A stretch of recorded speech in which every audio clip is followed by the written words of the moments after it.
Hello! Today we pose the question, does Wardlow arouse Vincent Kennedy McMahon? Welcome to Tim and Joel. Call it in the ring. How you doing, Joel? I am aroused. Okay. I mean, that's concerning, confusing. I'm uncomfortable confusing, now. yes. Confusing, yes. Upsetting, no. Because let's face it, Wardlow. I don't think you get to tell me how I feel about it.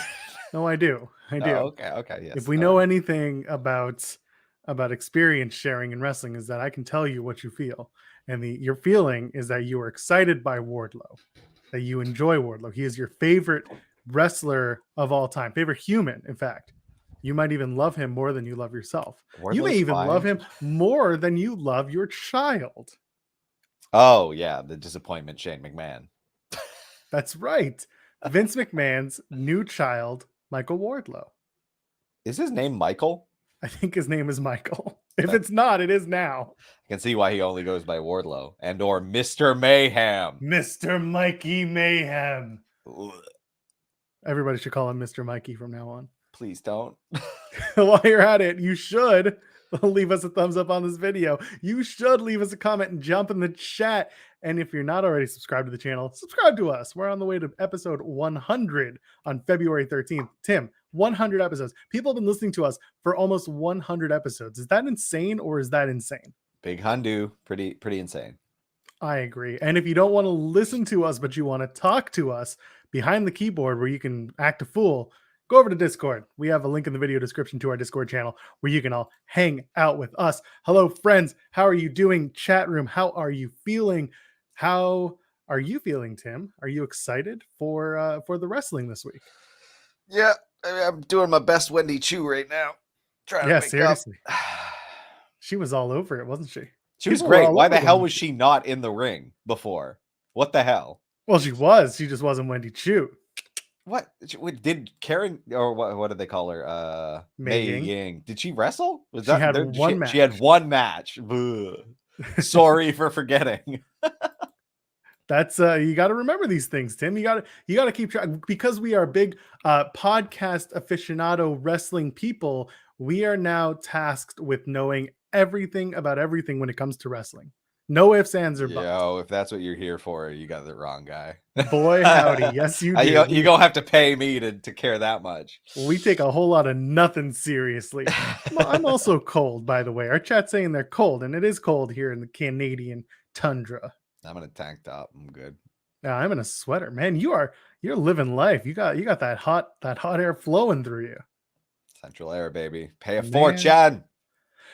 All right, let's talk about it. This morning, Wrestle Votes. They tweeted out a thing, which they normally do. It's Wrestle Votes. Read it. You want to read this thing verbatim? Let's go. Okay. With his biggest match to date happening later tonight, I can confirm, not me, but Wrestle Votes, without hesitation, that WWE will be extremely interested in luring Wardlow away from AEW when his contract is due. There are several people within WWE that love, capital LOVE, his potential. Your thoughts on just that alone? Is Wrestle Votes credible? I'm not familiar with Wrestle Votes. So yes and no. They have gotten a lot of things right. They also love to hedge. Okay. Yeah. They're saying some stuff. Listen, is it outlandish, the idea that WWE would love a big man like Wardlow? No, absolutely no. not. It's like so on brand. Of course they are. Like he's young. He's the type of man that Vince McMahon loves to man. And yeah. On top of that, I mean, this is my favorite. AEW has since tweeted out from PW Insider an interview wherein Wardlow said, "I would be an AEW lifer." But they didn't just do that. They also included like the full PW Insider headline, which is always in big bold letters. So all you see is just them yelling at you. I mean, I don't know. He knows how to do a power bomb. We know that much, which puts him ahead of a number of people on the WWE payroll right now. So yeah, exactly. Like he is the epitome of a Vince looking guy. Like, you're going to throw him and Braun Breaker against each other. And it's like, yep, it's going to be that Spider-Man thing, Yeah. And it's just, it's as simple as he is big. He is the right fit, in terms of look, in terms of size. He fits the mold. Tall with big traps, baby. It's Vince's number one. A good question. How would MJF feel about this story? Honestly, I think MJF would turn this into a gimmick. He would turn this into, I'm the guy who's supposed to go. This is perfect fodder for that transition post MJF CM Punk. Absolutely. This is perfect for that. So perfect it seems like it could be a plant, but oh my god, who would have thought? It's really good. It's really good. It's a good yeah. The idea becomes MJF is just like, you're not the guy who's going. I'm the guy who's going to go. And I'm going to secure the bag. This is my money, my contract, not you. You don't matter. That is the perfect way to do it. It's a good angle. There's a lot I would be down with it. And yeah, who isn't looking at Wardlow? Like, he fits everybody's mold. So yeah, young, in shape, and clearly has talent, can clearly be molded, and can clearly show off. He has charisma. He doesn't have a lot of mic time, but he's got to work on it a little bit, but he's done some good stuff already. He hasn't bombed anything, that's for certain. And honestly, putting him with Sean Spears, with noted chair pervert Sean Spears, ended up being the best thing for both of them, because Sean Spears is wildly entertaining at this point. Yeah, it's very fun. Yeah. Oh, I love this. Yeah, Mod Mike saying the story would be CM Punk saying your bodyguard hated you so much that he left for the other company, and that coming from Punk is. That's when they run it back. Yeah, when one of them has the title a year or two from now. Yeah. Well, speaking of both Punk and Wardlow, let's just get into the Dynamite preview, because there are a few things, but there's not a ton. So CM Punk and Wardlow are going to face off tonight.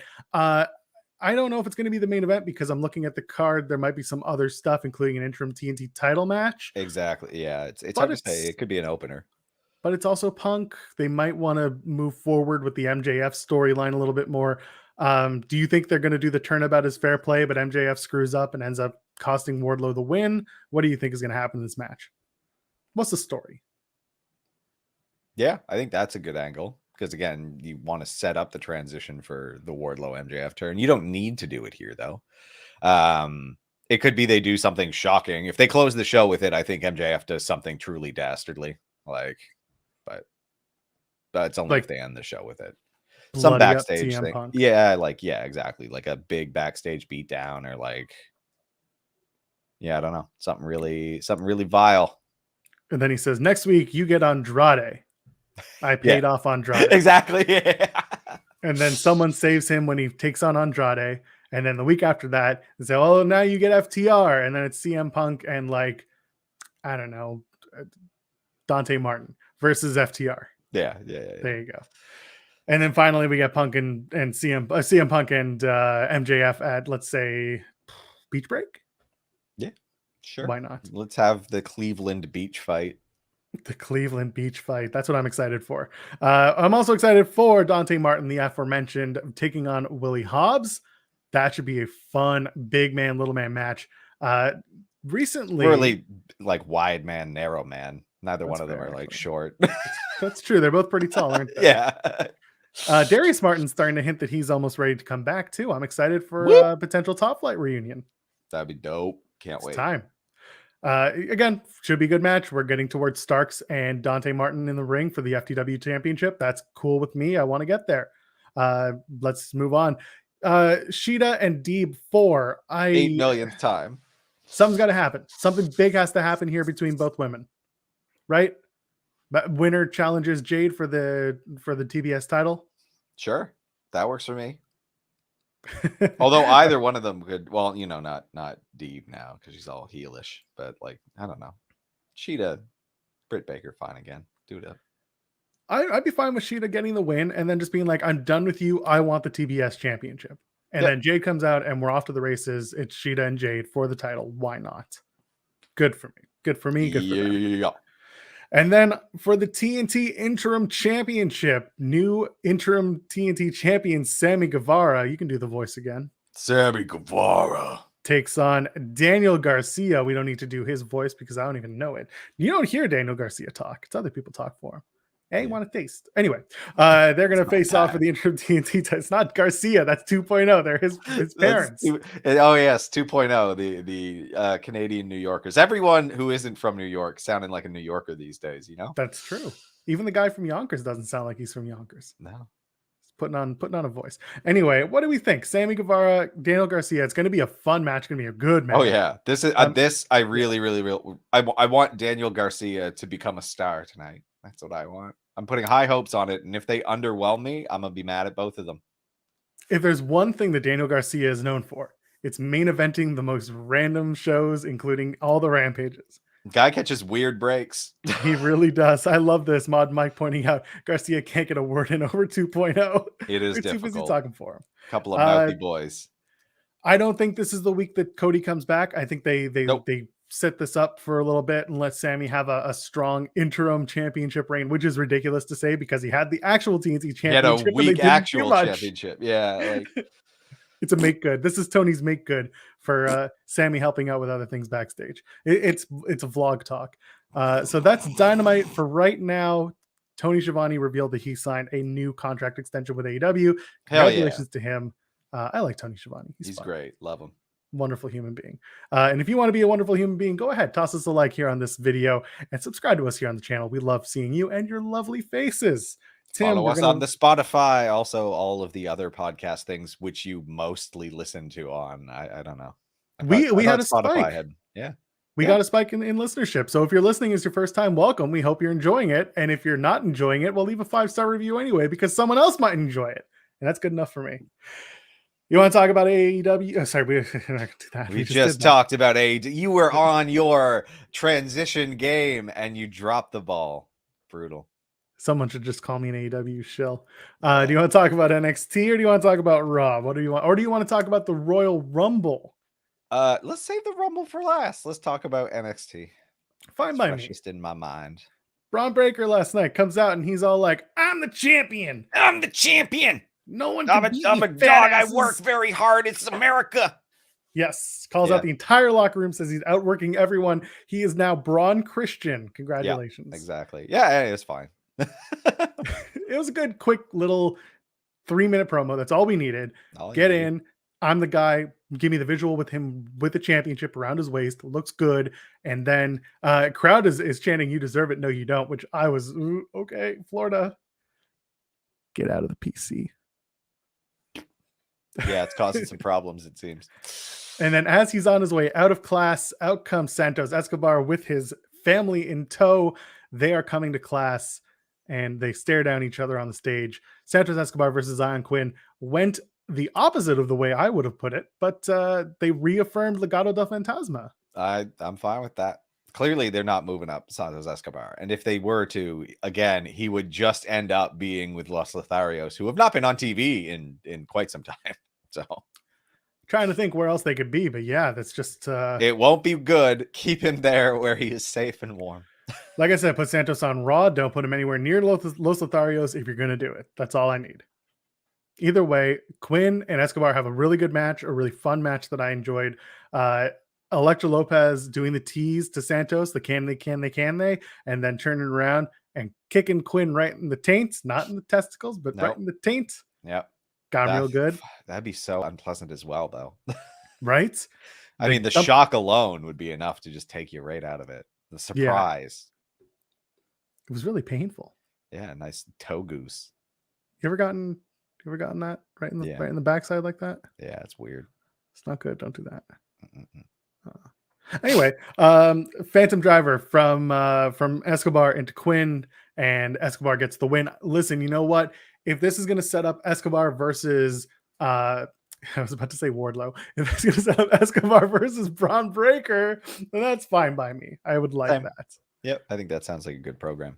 I just want a lot of build up for Santos Escobar leading up to it.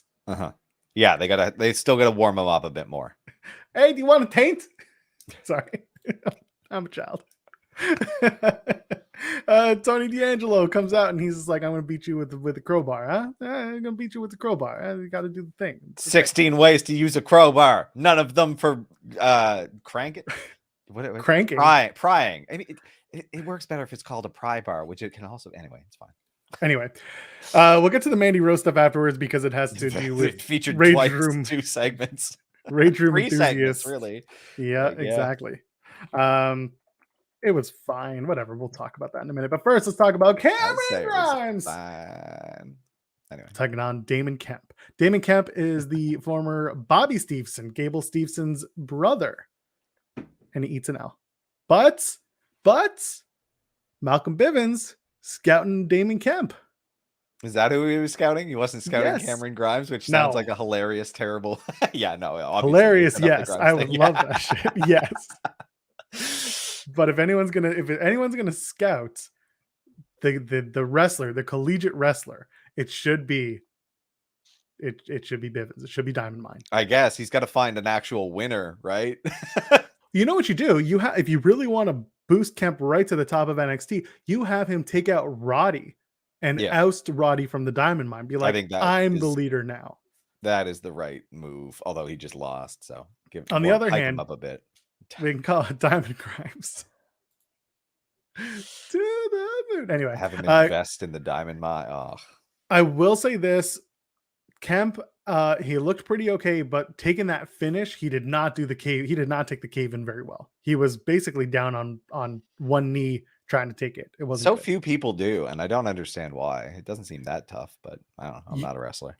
Honestly, it's about trusting Grimes's vertical leap, because that's what that move is. Yeah, it is a jump up and a cave in. That's exactly how if he goes low, what's he going to do? Stomp on your tum-tum? Like, yeah, exactly. You just got to be able to take it. Yeah. And then you and I, we have a promo about being in the Dusty Cup. Shout out to Mod Mike for doing a little bit of an edit job on our faces. Good God. Oh no, it wasn't. He didn't do the faces. He added up the logo. I got from our friend Rob Wilkins over at Fightful. He sent me an edit with our faces on it that I'm afraid to share with honestly, our audience. That sounds cursed as hell. I'm probably going to share it with our audience. Just throw a beard on Harlan. That's all you need to do. It's true. I'll pop it in the Discord. How about that? They say they're going to defeat Inoue and Blade and enter the Dusty Cup, and then Harlan gets DQ'd. Tim, one thing I'll say. Go ahead. Harlan standing there in the exact same pose he's always in while also holding the tag rope was very, very funny. He's so angry. He was holding it with his just tense the entire time. I enjoyed that. His in-ring was fine. And then he gets DQ'd. A lot of fan art potential with those two. The dichotomy between the ever uncomfortably smiling Gacy with Harlan's. I don't know. I actually I'm quite charming. I don't know why on TV I have so many emotional problems. I love that you and I have now become this tag team only because Harlan is bald. That's all. It's I'm default white guy. It's the tattoos. It's all the tattoos you have. I don't have anywhere near as many terrible tattoos as old Purple Devil Boy. Can I interest you in a neck tattoo? You pay for it. Yeah, sure. Absolutely. Maybe if this group wants to do it, they can do it over at streamlabs.com/TimandJoelPod. Otherwise, buy me either a neck tattoo or you can buy me that Share Delaware shirt, Attention Starved Harlot, because I want one. Oh my God. What a maneuver.net. Go to Share Delaware's channel. She's been on here before. She released that shirt and I absolutely love it. That was great stuff. Shout out to Lauren. I want one. I will wear it. Any color. Yeah. Laura Moran she did the design for that and did a wonderful job. Let's move on. By the way, those face washes or arm washes from Harlan onto Blade. I liked that. That was believable. It looked pretty vicious. Yeah, I did. The count got a little bit. It was like 4 or 5 again. Like he returned to the former count, which was weird. But one thing I need is for the Harlan story not to be too close to the Damian Priest story in that he can't control his anger and therefore gets disqualified all the time. Something needs to there needs to Here's the idea. Just stop doing that story with Damian Priest. Just stop it. And then you can give it to Harlan. It feels like they're getting there. I don't know what's going on there. We'll talk about Raw soon enough. Yeah. Imperium don't like you. They are better than you. They are just, everyone else is fat. They might as well just air the same Imperium promo over and over and over again. Buddy, all I can say is, as a Jewish man, hearing an Italian, an Austrian, and a German tell you that you are inferior just doesn't fit. It is bad news bears for us. Yeah. Awful. They put WCW star Crowbar on a pole and they had Pete Dunne and Tony D'Angelo wrestle for it. I loved this match, Tim. You know, I am shocked they used like a very dangerous prop in a way that wasn't, you know, Triple H with a sledgehammer. It was so good. It was very, very, very, very good. They got to the crowbar early. They tried to use the crowbar often. And the whole build was who's going to use it. And when they did use it, they didn't make it look like shit. No, he smacked him right on the shoulder, and it looked like the edit, the quick cut there actually really, really worked. Like it looked like he smoked him in the skull, and I was like waiting on bated breath for the replay and saw that. Okay, it was the shoulder, but like very, very good, very well done. Yeah, and I don't care. Like people were just like, "Oh, use a fake crowbar." I don't give a shit. Was it fake? I mean, I don't know. They might have swapped out at one point. Yeah, like, there was a piece that flew off of it. I don't think steel breaks that hard on. Oh, okay. Bone. Well, I think they swapped it then because they went around and did the big show of smacking against the pole, smacking against the stairs, and it dented. Oh no, they did. Like so, they swapped crowbars, but that's fine. I didn't really notice, and it looked great. Yeah, exactly. It was fun. I quite enjoyed it. It was a fun little thing. So Tony D'Angelo gets the win over Pete Dunne. I think it's Dunne's time to start moving up as well, just like Tommaso Ciampa. Spoiler alert for anyone who watches Main Event, all two of you, they're both on the show this week. Hey man, if two of them watch the bump, one of us watches, or two of them watch Main Event, one of us watches the bump, and that's me. The bump is an awful show. Please don't watch the bump. Mackenzie Mitchell interviews Grayson Waller. And that's all I have to say about that. Yeah, he's a dirtbag. That's the okay. Anyway. He's just staring at Mackenzie Mitchell and just like being all creepy and weird. And he's like, I'm everywhere. Maybe I'll go over to Smackdown and I'm gonna smack down on what's his face on he said Roman Reigns and Shinsuke Nakamura. And I was like, that's an interesting okay. Let him take Shinsuke. I don't care. Let him take the Intercontinental Championship. Someone's got to do it. How is Johnny Knoxville on the bump? Surprisingly okay. Toxic attraction.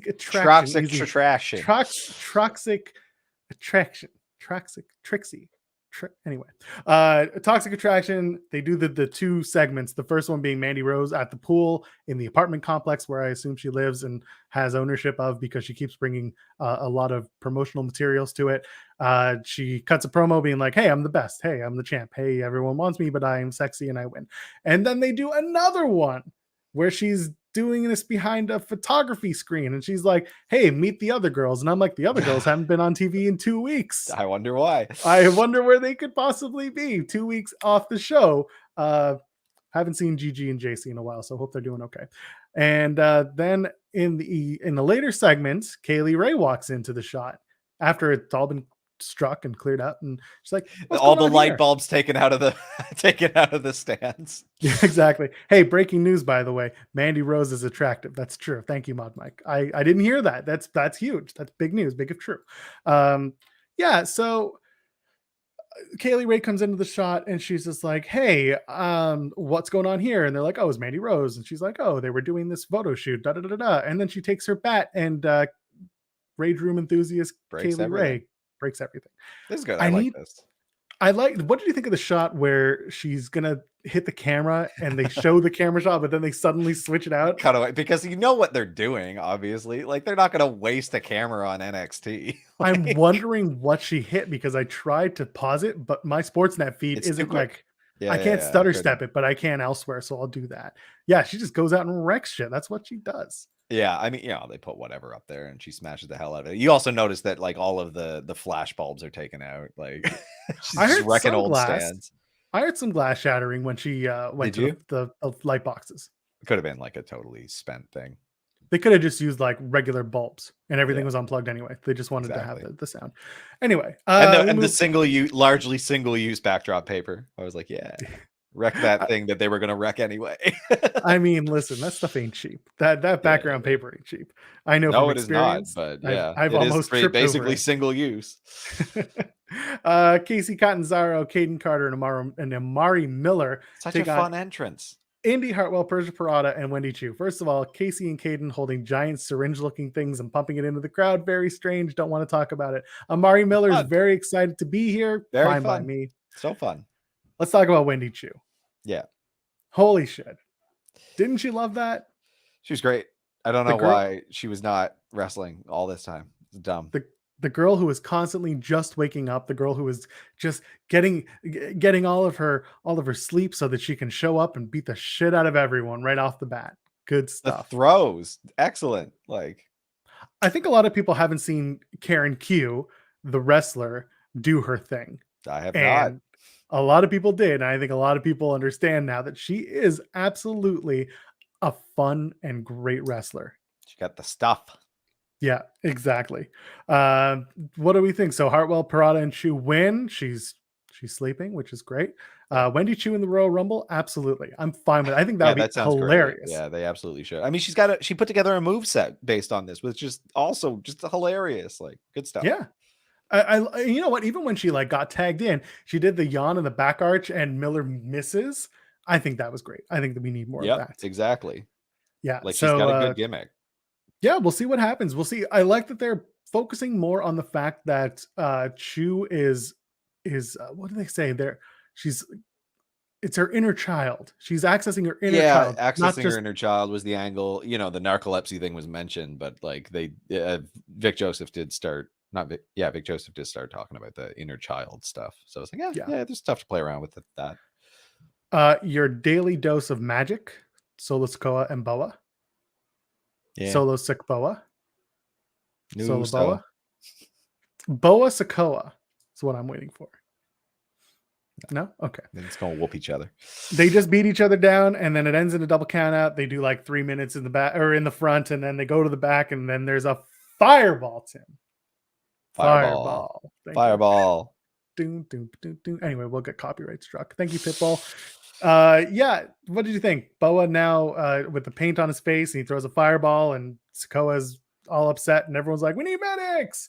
And apparently, they got medics. Seems like the wrong thing to throw Solo Sikoa into, but that's fine. It's true. I mean, so Ma Dan pointing out that they did both get bloody, and it was good. You can see it from the mouth from Solo Sikoa, and it was a physical match. Listen, these two want to beat up on each other. I think for Boa, this is his best outing yet. 100%. I don't know. The supernatural stuff is such a fine line. I hear you, and I agree. You need to find a way to make it work, and they're trying to balance regular Boa being scared of this weird face paint sting Boa. Yeah, and I don't think putting someone who's like a gritty, down-to-earth street brawler like Solo Sikoa into this is the right move for either participant. Like, Tim, it's happening. Van Wagner gets suspended. Yeah. And he gets fined. By the way, I don't know who the WWE commission is for the suspension commission or whatever. They had a name for it, and I forget what it is now. But either way, later on in the show, they say Van Wagner's suspension has been lifted, his fine has been paid, but we don't know who. Yeah, Robert Stone. We literally pulled his ass out of jail and said, "We're doing it my way now." Yeah, that's fine by me. Kentucky Fried Fuckery match between Solo and Boa. Solo Sick Boa. Anyway, disciplinary committee. Thank you, Mod Dan. Always good for this. That's stuff. The word. I mean, the inconsistent application of discipline is grounds for, I'm sure, unemployment standards suit. There's a British guy who used to be a general manager in a place that had black and gold on it, and he would have been really good for that job of disciplinary committee. Yeah, he would have. Trickamello come out too at one point, I think. Oh, that's true. He did a lot. Yeah. Anyway, Carmelo Hayes and Trick Williams, they drive up in a Bentley, and the first thing I think about is the fact that the Cruiserweight champion could have bought a Bentley. It's weird. It is weird. Anyway, they go to the ring, and they're just like, "Hey, I'm gonna pour one out for my homies." Sorry, I completely forgot. I forgot what the line was. But he said something really funny that people like. Yeah, it was a great promo. Nothing in the bottle. Yes, the bottle, which I thought they were going to call attention to, and I don't know, maybe Trick drank it all or some shit. But like, no, they just used the prop and pretended that liquid came out of it. And I was like, okay. Otherwise, still a good segment. Yeah, exactly. It was a very funny moment, which ended up with a really good promo, calling himself the A champion as the North American champion. Fine by me. And then AJ Styles music hits, and they're looking at each other as they're walking, as they cross each other in the hallways to class, as we do. What do you think? Oh yeah, it's rest in pistol. Yeah, Ops. that's Thank you, good. thank you. That's good. Yeah. I the line completely escaped me, but I saw it this morning again. Yeah. So what do you think? Do you think we'll see Mello AJ, or do you think we're Nope. just kind of no, just Nope. it's just there? Yeah. All right, I that's think fine. AJ's gone. That's why they pulled in LA Knight. Oh, that's true. I love, by the way, I love LA Knight, the former Eli Drake, being best friends with former TNA stalwart AJ Styles.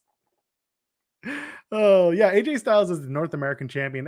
It interests me, but I don't think AJ. I think the only way you do AJ versus Mello is at WrestleMania, Yeah. and you make it like a big showcase match for Mello. I would like that. But other than that, I don't think AJ Styles is going to start working Mondays and Tuesdays in different cities, crossing the country. Nope. Could be wrong, but I just have a feeling. I don't think. Yeah, I mean they could do the Finn thing, but I don't think so. I think they'll pull AJ right back up to the main. Yeah, exactly. Yeah, so there you go. AJ said in a course. digital exclusive, never say never. And that's the thing, you always leave the door open. And I would like to see, again, AJ versus Mello is a match that people clearly liked to think about, but we'll see. We'll see if they want to pull the trigger on that. I would, again, do it at Mania. That's such a fun match. Yeah, absolutely. I would love to see, because they're not doing takeovers. And if they're not going to do a big WrestleMania NXT 2.0 episode, then have a bunch of title matches with NXT on nights 1 and 2, depending on the stories you got. Yeah. All right. Get to the match. Waller versus AJ Styles. A lot better out of Waller than we've ever seen. And having Styles as a partner in this was the right move. It's A+. I thought it was really solid. They're doing what they need to do. He lost. I love that. And then they set up LA Knight versus Grayson Waller, which is going to be a banger with tremendous promos all around. I need Waller to get the win in that feud versus LA Knight. Oh, he will. He absolutely will. And then maybe LA Knight will go up if they actually plan on bringing people up. Yeah. I don't mind Grayson Waller. Again, I look at Grayson Waller from the gaze of he thinks he's hot shit, but he's not. I don't understand why everyone's so off put by, he's supposed to be a sack of shit. That is his character. So that's fine. He thinks he's trending, but he only has 9,000 followers on Twitter. But he's a tool. That's the whole thing. But he's good in the ring. That's all that matters, right? He's a pretend douchebag. It's funny. It's straightforward to me. It works for me. Yeah, exactly. I don't, I want to see him get his ass beat. It's awesome. Yeah. The end of the match, I like that Waller went a little too hard, got out, and then got hit with the phenomenal forearm. He got outsmarted by the guy who has the experience, which is typical for Waller, but it was good. Yeah. And of course, Stylus does the Pele kick. Yeah, of course. Yeah, he's a loser. That's the gimmick. He's a jackass. He's an incel with confidence, and he needs to get smacked the F down. The thing is, he's gonna have to go on some sort of reign. Or not even a reign. He's gonna have to go on some sort of role that people believe that he is better than he is. And that could happen. Right now, it could very much be the story of he's a loser, nobody likes him, he's big talk, and then he starts getting wins together, and he's suddenly Jake Paul or Logan. Exactly. That's exactly who he is. He is being modeled after those douchebags. So yeah, that's all it is. He's being modeled. And if you want to be a model of awesomeness, you can go ahead and toss us a like on this video. And you can also for Joel Pearl. Thank you very much. While you're here, you can leave a comment, subscribe to our channel here at timandjoelpod.com. And if you're watching an audio or listening in audio, because you don't watch an audio, you can leave us a 5-star review, because guess what? That gets your friends a little bit closer to listening to us and talking about some pro wrestling, including in our Discord channel, where there's a link in the video description here on YouTube.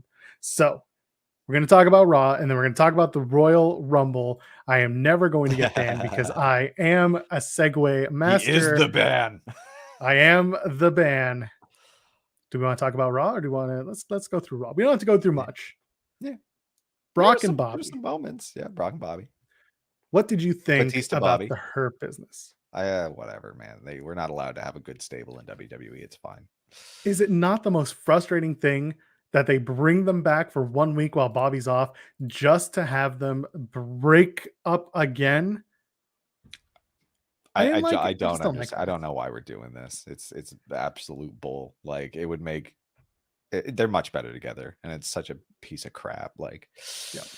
Whatever. It is WWE. I can get my gang wars from AEW. We get Yeah, different things in different places. It's all good. I do like that Lesnar brings up the fact, like, for the last 20 years, I've been winning championships in this ring and in other rings. And, that doesn't fall on me. That falls on you that we don't know each other. And I wish in that moment, with all the TNA talk, I wish Bobby Lashley had said, I'm a former champion too. I'm a former TNA champion. The Forbidden Door! And then people would have went nuts. And everyone was like, oh my God, TNA, now they're going to bring in everybody. Furthermore, indication that all of the talk about that is just like totally clueless. Like they have all of the opportunities to do these things and they don't because they don't want to. And that's not the plan at all, obviously. Yeah, exactly. Bringing in Mickey and maybe you'll find someone else who's already been in the game in the game. Anyway, I liked the promo. I like that they're going to start bringing a little bit more personality through Brock. The stupid knock-knock joke was hilarious. And then Heyman says, Brock Lesnar is a knock-knock joke in Philadelphia. Brock joke? A Brock joke? It's a Brock. Knock-knock, who's there? Bobby who? Exactly. I laughed. Good. I cackled. Yeah. I had the best. I never want to see Moose in the Royal Rumble. Moose ain't going to be in the Rumble. Moose is not going to be in the Rumble, no matter how hard people like Scott D'Amore try. I have no interest in that. Brock Lesnar does, in fact, rule in this particular gimmick. I love it. Anyway, that's that. So that's the segment. Bobby and Brock is moving forward for the Rumble, and I like it. Lashley was on the bump this morning and had a whole lot of nothing to say about this other than I wanted this match and I got this match. But he did say one thing. He said that leading into day one, he said, take me out of this match. Don't make it a 5-way. He said, take me out and I'll take the winner. I'll take next. Yeah. And I like that. I like that he actually said that because he said, Brock Lesnar got the win and he didn't pin me. In fact, I bested him the 3 times we went face to face. I like that he's adding a little bit of color. It just sucks that nobody watches the bump, and I just happen to have it on while I'm working on other stuff. Get this is ever-present content crap that, like, instead we have to fill the time by a pointless Hurt Business beatdown. So exactly, yeah, diehard bump fan. No one. Riddle and Randy, shocker of the night. Yeah, my God, like I said. No, the shocker of the night. Sorry, the shocker of the night is that they prefer Gino's cheesesteak. That was the shocker. I don't know cheesesteak. Who? There's a lot of world out there. Hey man, yeah, and some of it includes Philadelphia, Pennsylvania, where small part of the world. Good for that. I don't know. Someone mail me a cheese. I don't know. There's no way for me to get. Don't do that. That goes bad real fast. There used to be a place in Toronto called I Went to Philly, and it was really good. That's a good name. And it was all about Philly cheesesteaks. They had 2 locations, and when they opened the second one, it all just went to hell. The original one on Yonge Street near College was the best. That's the case of every Toronto restaurant. Stay with one location. The second you try to expand, everything you do tastes like crap. Yeah. Oh, absolutely. I think our pal Drew, Ryan Papola, is the only diehard bump fan. I don't think he's the diehard bump fan. I think he lives in the bump studios. You know, when the Simpsons, they go and they find Lenny. They don't tell anyone how I live. Yeah, that's Ryan. Someone's doing a studio tour and he's there, like, ironing his jeans and he's in his boxers and he's like, please don't tell people how I live. And it's a Sasha Banks. He's ironing a Sasha Banks jacket. Yeah. Anyway, so they do the match. It's Riddle and Orton, RK Bro, taking on the Alpha Academy, Otis and Chad Gable. The tree trunk Otis, by the way. They keep hammering that shit. Yeah. Someone's gonna make a tree Otis like mashup. Someone's gonna draw that. It's gonna be really good. The match actually really fun. Very good match. Yes. Listen, shocker. All 4 men know how to wrestle a match. Yeah, exactly. But I don't know. I got hard mixed feelings on this result. I don't know what to feel. Otis pins Randy Orton. Randy fuck Orton. Did not expect it. We all expected it to be Riddle who takes the pin, loses the titles, but it turns out not to be the case. Sorry, I'm getting some breaking news. Braun breaking news. Braun breaker news. Oh, okay. Interesting stuff about Corey Graves. Okay, interesting. Go to FightfulSelect.com. You want to hear about Corey Graves? Yeah, exactly. It's good. It's good news for Corey. Anything to do with his still dreaming tweet? Yes, actually, it does. Yeah, it very much does. Oh God, he's so transparent. 24/7 champion, Corey Graves. No, you know what? Let's put it out there. Sorry if I'm going to ruin it. No, Corey Graves has been cleared. Corey Graves is cleared to wrestle. Is he a good wrestler? I know. At least to some degree. I'm not going to read the whole thing. I will let you all go to FightfulSelect.com and read the news. There's a lot more to it. There you go. He is no longer on the no-touch list. So go check that out. Good stuff. Corey Graves, potentially going to have some wrestling going on.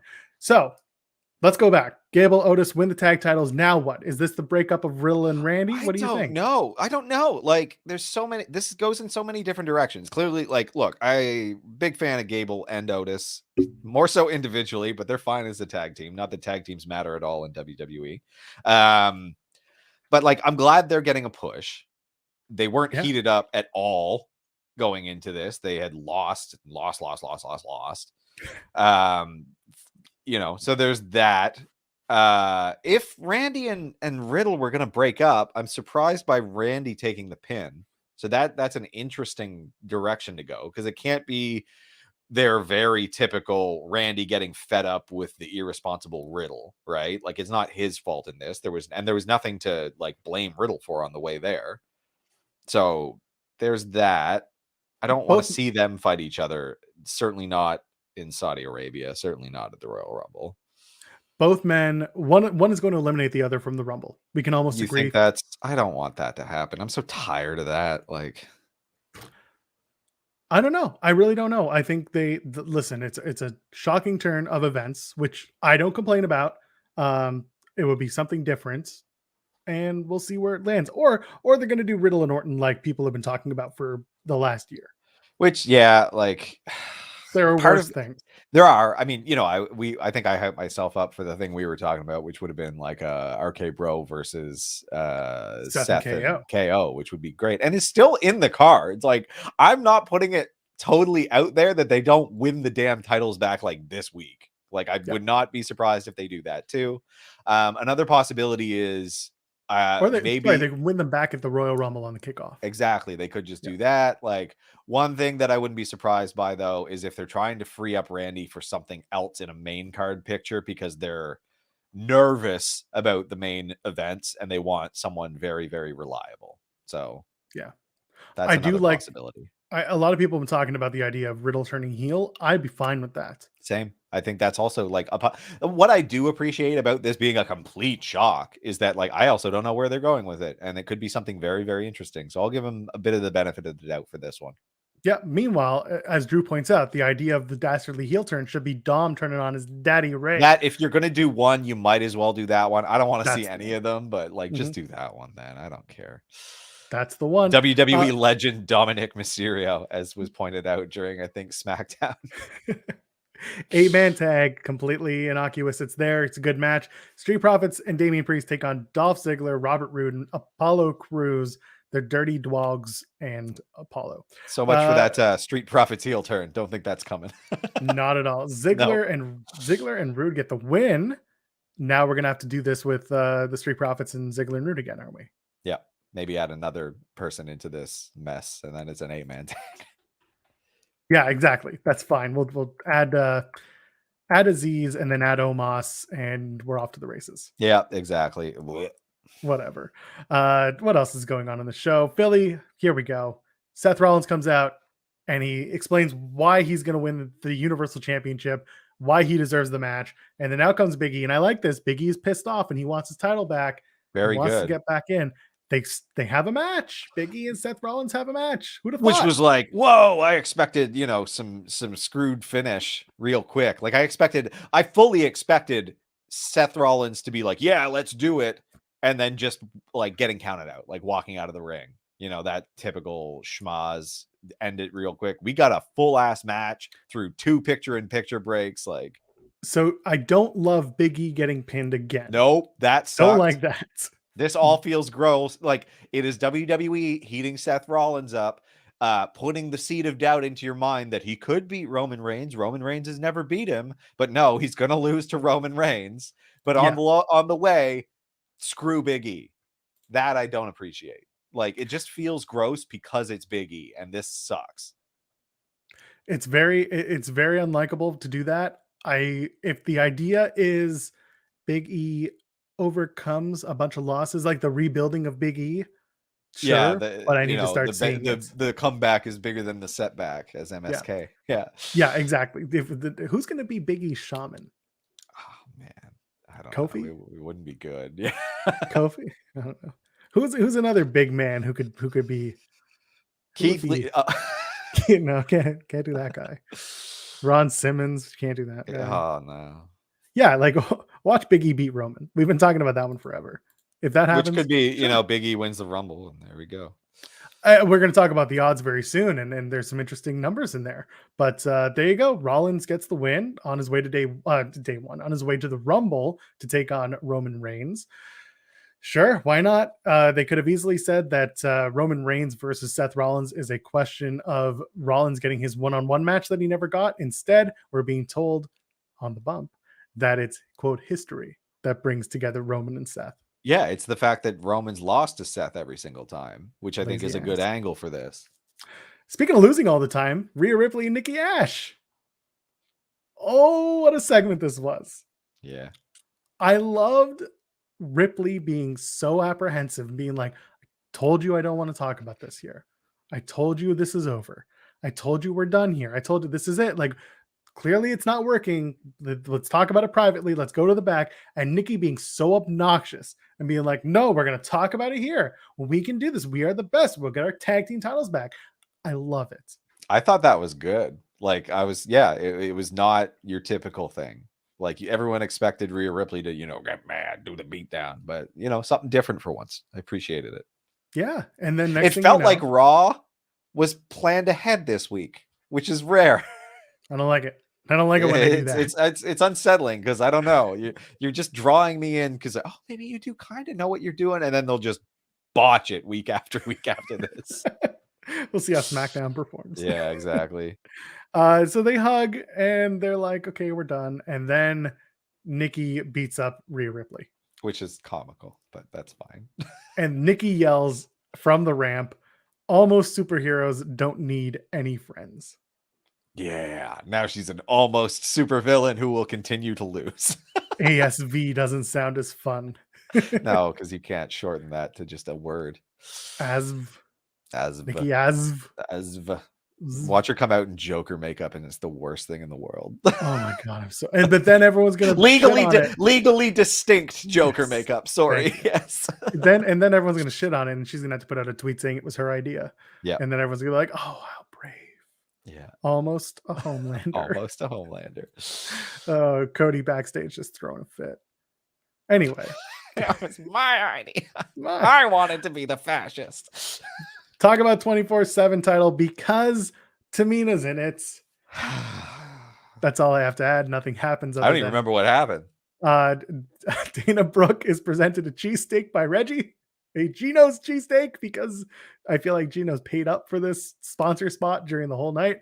Reggie says something seems off, and then she launches the cheesesteak at Tamina, and Tamina goes apeshit and tosses over the garbage can that has a Kira. I'd be pretty pissed off if someone threw a cheesesteak at me. I would just eat it, but also that looked like some dry ass cheesesteak. Oh yeah, did not. Oh, dry cheesesteak. I guess I wouldn't mind. Then they fast forward, and Omos gets run into by Reggie, and Reggie's like, I'm gonna beat your ass next week. First, watch what I do tonight. I missed all of this. I just tuned out, which is fine. And then Omos beat up some nobody. Yes, Nick Sanders. Was the end of that. Yeah, okay. Who was an indie wrestler whose name I forget. It was on the whatever. It was on my list. Anyway, Omos wins in a minute, and on we go. Let's talk about the cutting edge. I thought this was a hilarious segment for so many reasons. First of all, Edge making reference to like the Flyers from the 70s and saying that Beth Phoenix would have been one of the Broad Street Bullies, hilarious to me. Because then when Miz comes out, he compares himself to, or he compares the situation to what's going on in the NBA with, oh my God, what's his name? I forget. But Ben Simmons, I Curry? think. No, I think it was Ben Simmons. How no one wants to play for the Sixers. I was just like, this is just a huge tale of two different wrestlers, two different times. And then Ms. and Maurice, they're out there and they're talking about how they're going to beat their ass. And Miz is like, my wife is going to beat your wife's ass. And Maurice goes running to the back. She's scared. And Beth has thoughts. Most humans do, unless they've, gone through something unfortunate or were born that way. But Beth is like, we're going to put a pin in that. We can have sex later, but we're going to put a pin in that. Anyway, it was a really fun segment. Go out of your way to watch it because it was actually really entertaining. Yeah, I just the part where Maurice doubles back and just runs to the back, hilarious to me. Good stuff. Good shtick. Graves calls Saxon a hater. Hilarious. Every what week. else is new? Yeah. AJ Styles has another match versus Austin Theory. We probably should have done this in the other way because AJ Styles gets DQ'd because Grayson Waller comes out and attacks him. Whoops. Oh, well, whatever. It's not that noteworthy anyway. Earlier in the night, Austin Theory is just like, I'm not going to screw it up because Vince McMahon loves me more than he loves his son. And he and Shane McMahon are going to have a match at WrestleMania. There you go. He said, don't screw it up. He said, yes, he did. He said that he was asked, did Vince McMahon have any words of encouragement? And Theory says, yes, he did. He said, don't screw this up. And then he screwed it up. I have absolutely nothing else to add. Becky Lynch came out for the main event. Doudrop, Liv Morgan, Bianca Belair. And Tim, did I tell you that it was going to be Doudrop? Yep. Did I not tell you all? Yeah. My God. Do I know what happened to Finn Balor? He has fallen off the face of the earth. That's all I know. Yeah. He's working out them abs some more. Nonstop. Oh, we're going to talk about Bliss Therapy. But first we're going to talk about Doudrop, obviously we're going to talk about Bliss Therapy. Yes. But first we'll talk about Doudrop, Liv Morgan, and Bianca Belair. I like that Becky's out there for the entire match. She's selling everything that's going on in the ring, on commentary, and when they do the facials on her on the camera shots, she's good. I love it. Doudrop gets the win. Bianca Belair gets thrown out of the match by Becky, and Becky goes ham because she doesn't want to take on the woman who's beaten her before. She doesn't want to take on a woman that's had 2 matches and gotten closer to beating her. They want to take on someone fresh, someone Becky thinks she can beat. That's a story here. I love it. Is there anything else? Yeah. No, I mean, she tries to do the manhandle slam. Can't do it. They're going to get used to a lot of that. Yeah, exactly. But I like that's going to be the story. Can she do the manhandle slam on Doudrop? The answer is no, she can't. And if she does, it's dumb. So you're saying Doudrop is going to be the new women's champion? No, I'm saying that she could use one of the things that she used to do all the time as a finisher. Rather than the stupid rock bottom. Yeah. So the disarmer is going to be the thing that breaks Doudrop's spirit. Yeah, but I think we all know it's going to be a roll up with the rope pull. Well, all right. Also, heel versus heel. So we'll see. They are doing heel versus heel. Do I love it? No. Do I hate it? No, not really. It depends what they do. It just depends what they do, but I don't have a whole lot of hope for it. Yeah, I think the idea being that people can change on a dime. So there you go. Yeah, I like this. Bianca being eliminated from the Royal Rumble match. I think so. I think Bianca's going to win an Elimination Chamber match. Yeah, I think she finds another route. She'll be in the main event of Mania, but I think she's finding another path. Yeah, because I think the person who's going to win this match is the one who's currently in therapy, as I bit my tongue. Alexa Bliss is in therapy, looking exactly how she left without the Alka-Seltzer tablet. She says she does have a problem, so fix me. What did you think of this whole thing? Did it do it for you? The camera work was weird. Like the I don't know, something was off about it. They clearly didn't know how to film it, and it was everything about it was odd, which might have been purposeful, but I don't think it told as much of a story as I think they wanted it to. Like, I want to say because it's Bliss and it's supernatural, that they wanted to do more weird angles and stuff, but they didn't go as like extreme with it as they would to tell you that. They just kind of shot it awkwardly, like you were mentioning. Yeah, frame rate seemed weird too, which was like, I don't know. Oh yeah, it's true. Coming from something us. Seemed off. Like, I don't know what it was. They're doing it 60 frames per second so they can screw with you. Oh, I hate it. But fast, yeah, not accustomed to that motion blur. She freaks out and grabs a necktie and pours a full pitcher of water. And then eventually we're going to see Sparkle Bliss. You know what? Truly destructive behavior. I want to see Alexa Bliss like revert every single week to a different character. Starts here, and then next week she's going to be the Goddess, and then the week before that she's going to be Little Miss Bliss, and then the week after that she's going to be Sparkle Bliss. And it'll be like, Braun Strowman. And then yes, Braun Strowman is just Alexa Bliss on stilts with a fake beard.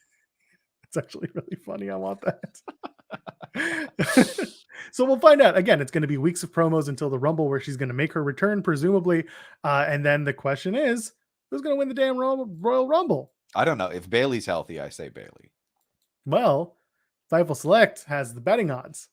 Yesterday they released them. You want to go over the betting odds? First of all, I gotta say, who's betting odds is my first question. These are betting odds according to Bet Online. Okay. So not like an aggregate of like Vegas odds for the fake sport. No. Okay. Bianca Belair is at 4-1. Bayley is at 9-2. Rhea Ripley 8-1. Sasha Banks is also 8-1. Yeah, I'll let you figure that out. I don't know. I don't know. Okay. If anyone in the chat knows how these work, let me know. I know the 9-1s and things like that. Yeah, but like, what is the 9-2? I think it's because it's like a half. Anyway. Bliss is 9-1. Gonzalez 10-1. Charlotte Flair 12-1. Paige at 14-1. Above Asuka, who is 16-1. Oh, that's a choice. That someone knows something about Asuka we don't then. I mean, listen, we all assume she's coming back. Yeah, I don't know. Maybe she isn't now. I don't know how reliable these people are. Io Shirai, Shayna Baszler at 20-1, both of them. Yep. Carmella, Shotzi, and Sonya at 40-1. Trish at 50-1. Dakota Kai, Beth Phoenix, Kaylee Ray, Lacey Evans, Lita, Mickie James, Natty, Nikki, Zelina, all at 66-1. Yeah. Let's go to the bottom. The bottom is my favorite. Summer Rae, Stephanie McMahon at 250-1. That's funny. Yeah. But here is my favorite. Dana Brooke, Casey Catanzaro, Kelly, Michelle McCool, Tamina, and Candice LeRae. Pregnant lady Candice LeRae at 100-1. Candice LeRae winning the Royal Rumble by coming in number 1 and being like, I'm pregnant, you can't touch me. And everyone being like, you're right, I'm sorry. And they eliminate themselves. Or she comes in at number 27 and her water breaks. She makes it to the final 4. Her water breaks and the other women just eliminate themselves because they're so weirded out by this. And not only does Candice LeRae win the Royal Rumble, but also gives birth to the youngest Royal Rumble winner ever. No. If she gives birth, the force of the birth projects her over the top rope and the newborn baby is the last one standing in the ring. That is awful. Aren't they having a boy? That doesn't work. None of it matters because it's not going to happen. Obviously, at 100-1, it's just meant to take some fool's money who doesn't pay, detailed attention to the backstage goings-ons of wrestlers' personal lives and just doesn't know that they're just wondering where Candice LeRae is, right? So. Yeah. There you go. 9-2 is essentially 4.5. Yeah, so it is the 0.5. Got it. Yeah, exactly. The force of birth.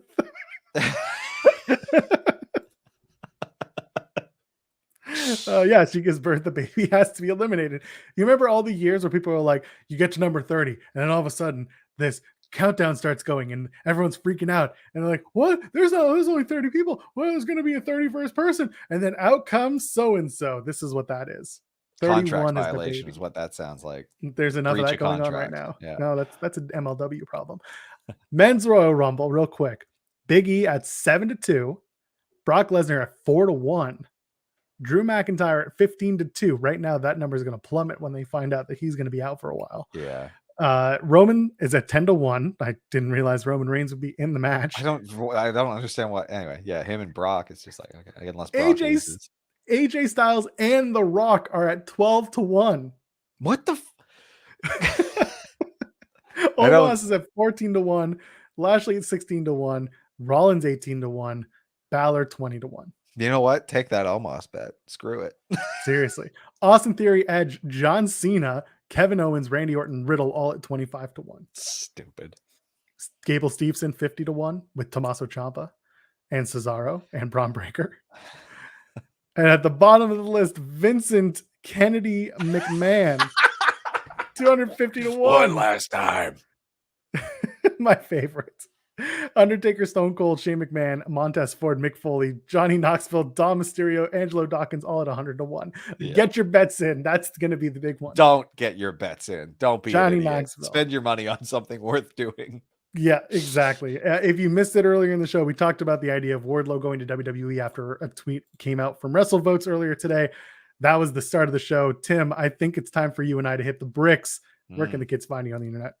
At Tim Stone P, TIMP STONEP on Twitter. For now, the show is timandjoelpod.com. Oh, baby, we're working on some stuff. Episode 100 is February the 13th. Mark your calendars now. It's a Sunday. We'll be here noon Eastern, like we're here every single Wednesday and Sunday at noon Eastern. I am at Joel Pearl, JOELPEARL. Ladies, gentlemen, friends beyond the binary, we'll see you on Sunday. Enjoy Dynamite and all the other stuff until Sunday. Have a good night.